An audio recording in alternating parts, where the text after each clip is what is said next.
Milestone শিক্ষার্থীদের সব দাবি মেনে নিয়েছে সরকার। বিমান বিধ্বস্ত, হতাহতদের জন্য সারা দেশের মসজিদে বিশেষ দোয়া। উত্তরায় বিমান বিধ্বস্ত, হতাহতদের সব ধরনের সহায়তা নিশ্চিত করছে সরকার, বলছেন প্রেস উইং।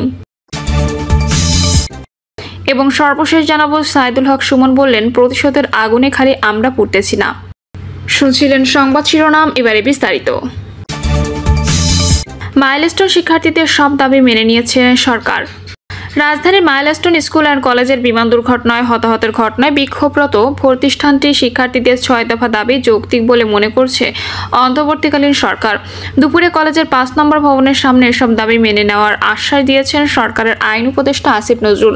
শিক্ষার্থীদের 6 দফা দাবির মধ্যে রয়েছে নিহতদের নাম ঠিকানা প্রকাশ, আহতদের নির্ভুল তালিকা, শিক্ষকদের সঙ্গে অসদাচরণের জন্য নিঃশর্ত ক্ষমা, ক্ষতিপূরণ প্রদান, ঝুঁকিপূর্ণ প্লেন বাতিল ও প্রশিক্ষণ পদ্ধতি সংস্কার। এদিন উত্তরায় মাইলস্টোন স্কুল অ্যান্ড কলেজ ক্যাম্পাসে উপস্থিত হয়ে আন্দোলনরত শিক্ষার্থীদের প্রতিনিধিদের সঙ্গে কথা বলেন শিক্ষা উপদেষ্টা CR আবরার, আইন উপদেষ্টা আসিফ নজরুল ও প্রধান উপদেষ্টা প্রেস সচিব শফিকুল আলম।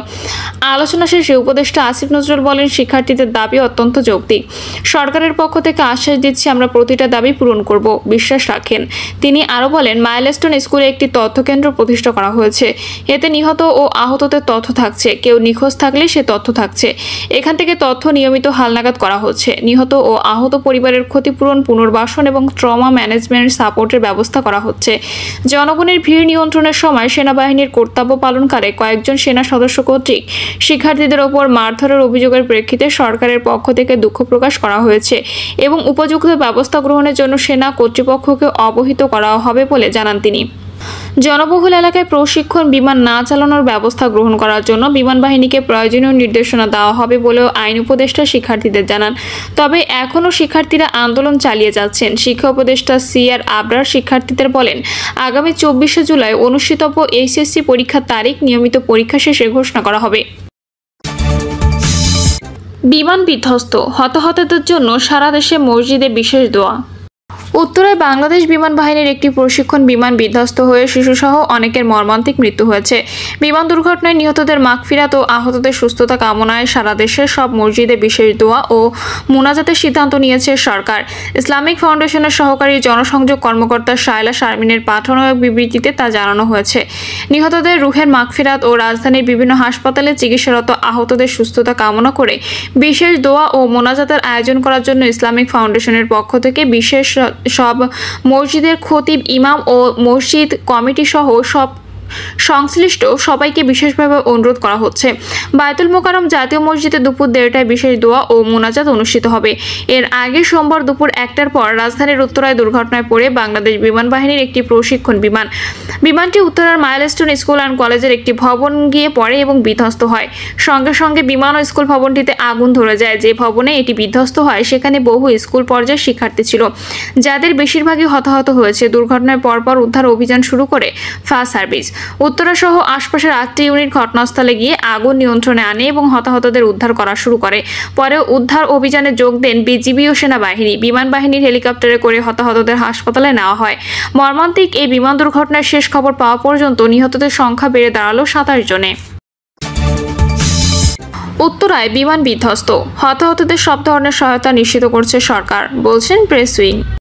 রাজধানীর উত্তরার মাইলস্টোন স্কুল অ্যান্ড কলেজে বিমান দুর্ঘটনায় নিহত ও আহতদের জন্য সরকারের পক্ষ থেকে সব ধরনের সহায়তা করা হচ্ছে। সকালে প্রধান উপদেষ্টার প্রেস উইং থেকে পাঠানো এক বিজ্ঞপ্তিতে তথ্য জানানো হয়েছে। এতে বলা হয়েছে, নিহত প্রত্যেকের নাম, পরিচয় যাচাই ও তালিকা করা হচ্ছে। যেসব লাশ শনাক্ত করা যাচ্ছে না সেগুলো DNA টেস্টের মাধ্যমে শনাক্ত করা হচ্ছে। বিজ্ঞপ্তিতে বলা হয়েছে, ঢাকার কয়েকটি হাসপাতালে এই ঘটনায় আহতদের সুচিকিৎসার সর্বোচ্চ ব্যবস্থা নেওয়া হয়েছে। বিজ্ঞপ্তিতে আরও বলা হয়, আমরা উদ্বেগের সঙ্গে লক্ষ্য করছি বিভিন্ন মহল থেকে হতাহতের তথ্য গোপন করা হচ্ছে, দাবি করে অপপ্রচার চালানো হচ্ছে। আমরা অত্যন্ত দৃঢ়ভাবে জানাতে চাই যে এ দাবি সঠিক নয়। এ মর্মান্তিক ঘটনায় আহত নিহতদের সম্পূর্ণ নির্ভুল তালিকা প্রকাশের জন্য বাংলাদেশ সরকার, সেনাবাহিনী, প্রশাসন, বিদ্যালয় কর্তৃপক্ষ ও হাসপাতাল কর্তৃপক্ষ একযোগে কাজ করছে। আমরা সকলের প্রতি আহ্বান জানাই, এই দুর্ঘটনায় আপনার পরিচিত কেউ যদি নিখোঁজ থেকে থাকে তবে অতি দ্রুত স্কুল কর্তৃপক্ষের সঙ্গে যোগাযোগ করুন। সেখানে একটি কন্ট্রোল রুম বসানো হচ্ছে। এর পাশাপাশি এখনও কেউ নিখোঁজ হয়েছে কিনা তা বিদ্যালয়ের রেজিস্ট্রি খাতা ও অন্যান্য নথি থেকে যাচাই করে দেখা হচ্ছে। সাইদুল হক সুমন বললেন, প্রতিশোধের আগুনে খালি আমরা পুড়তেছি না। তখন বেলা 11:15। ঢাকার চিফ মেট্রোপলিটন ম্যাজিস্ট্রেট আদালতের হাজতখানায় প্রধান ফটকের সামনে মানুষের জটলা। এ সময় নীল রঙের একটি প্রিজন ভ্যান হুইসেল বাজিয়ে হাজতখানার ভেতর থেকে বের হয়। প্রিজন ভ্যানটি তখন দ্রুত গতিতে কেরানীগঞ্জ কেন্দ্রীয় কারাগারের উদ্দেশ্যে ছুটতে থাকে। গাড়িটি যখন সিএমএম আদালতের প্রধান ফটকের সামনে, তখন প্রিজন ভ্যানের ভেতরে দাঁড়িয়ে থাকা সাবেক সংসদ সদস্য সৈয়দ সাইদুল হক সুমনকে দেখা যায়। তিনি প্রিজন ভ্যানের ভেতরে আদালতের সামনে দাঁড়িয়ে থাকা তার এক স্বজনের উদ্দেশ্যে হাত নাড়তে থাকেন। তখন প্রিজন ভ্যানের ভেতরে জাতীয় সমাজতান্ত্রিক দলের সভাপতি ও সাবেক তথ্যমন্ত্রী হাসানুল হক ইনুকে দাঁড়িয়ে থাকতে দেখা যায়। দুই হাত প্রসারিত করে গাড়ির ভেতর দাঁড়িয়েছিলেন তিনি। হাসানুল হক ইনু তখন আদালত চত্বরে দাঁড়িয়ে থাকা তার আইনজীবী ও স্বজনদের প্রিজন ভ্যানের ছোট্ট লোহার ফাঁক দিয়ে দেখতে থাকেন। হাসানুল হক ইনুর পাশে প্রিজন ভ্যানে দাঁড়িয়েছিলেন বাংলাদেশের ওয়ার্কার্স পার্টির সভাপতি ও সাবেক সমাজকল্যাণ মন্ত্রী রাশেদ খান মেনন। তিনিও আদালতের সামনে দাঁড়িয়ে থাকা তার স্বজনদের প্রিজন ভ্যানের লোহার ফাঁক দিয়ে দেখতে থাকেন। প্রিজন ভ্যানটি যখন সিএমএম আদালতে প্রবেশের প্রধান ফটক পেরিয়ে পুরনো ঢাকায় রায়সাহেব বাজারের সড়কে আসে, তখন দেখা যায় সাবেক আইনমন্ত্রী আনিসুল হক প্রিজন ভ্যানের ভেতরে চুপ করে এক কোনায় বসে আছেন। তার পাশে বসে আছেন ঢাকার উত্তর সিটি কর্পোরেশনের সাবেক মেয়র আতিকুল ইসলাম। আনিসুল হক ও আতিকুল ইসলাম দুজনে কেউ কোনো কথা বলছে না। প্রিজন ভ্যানের ভেতরে দাঁড়িয়ে আছেন আওয়ামী লীগের সাবেক দপ্তর সম্পাদক ও সাবেক সংসদ সদস্য আব্দুস সোবহান গোলাপ। তিনি পরেছিলেন সাদা রঙের পায়জামা ও পাঞ্জাবি। আব্দুস সোবহান গোলাপের পাশে বিমর্ষ অবস্থায় দাঁড়িয়েছিলেন হাসানুল হক ইনু। তার পাশে দাঁড়িয়েছিলেন সাইদুল হক সুমন। তিনি তখন চিৎকার করে বলতে থাকেন, প্রতিশোধের আগুনে খালি আমরা পুড়তেছি না, পুরো দেশটা পুড়াই ফেলছেন। সাইদুল হক সুমন যখন চিৎকার করে এসব কথা বলেছিলেন, তখন উল্টো পাশে প্রিজন ভ্যানের লোহার ফাঁক দিয়ে বাইরের দিকে তাকিয়েছিলেন সাবেক সংসদ সদস্য সাদেক খান। প্রিজন ভ্যানটি তখন দ্রুত গতিতে রায়সাহেব বাজার মোড় হয়ে নয়াবাজারের দিকে এগোতে থাকে। এর আগে সকাল 8টার দিকে রাজধানীর কেরানীগঞ্জ কেন্দ্রীয় কারাগার থেকে প্রিজন ভ্যানে করে সালমান এফ রহমান, আনিসুল হক, রাশেদ খান মেনন, ব্যারিস্টার সাইদুল হক সুমনকে ঢাকার সিএমএম আদালতের হাজতখানায় এনে রাখা হয়।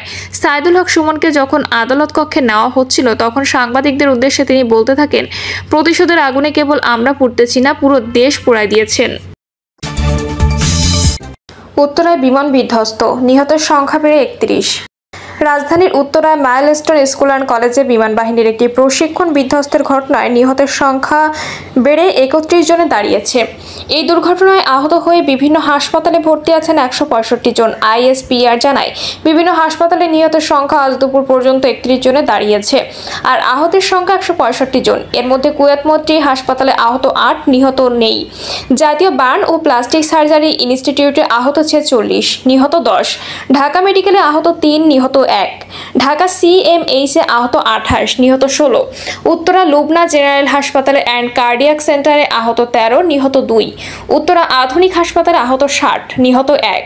উত্তরা ক্রিসেন্ট হাসপাতালে আহত 1 জন, নিহত নেই। শহীদ মনসুর আলী মেডিকেল কলেজ হাসপাতালে আহত 1 জন, নিহত নেই। ইউনাইটেড হাসপাতালে আহত 2 জন, নিহত 1। এবং কুর্মিটোলা জেনারেল হাসপাতালে আহত 3 জন এবং সেখানে কোনো নিহত নেই। প্রিয় দর্শক, এই ছিল এখনকার সর্বশেষ সংবাদ। আপডেট সব সংবাদ পেতে চ্যানেলটি সাবস্ক্রাইব করে বেল আইকনটি ক্লিক করে রাখুন।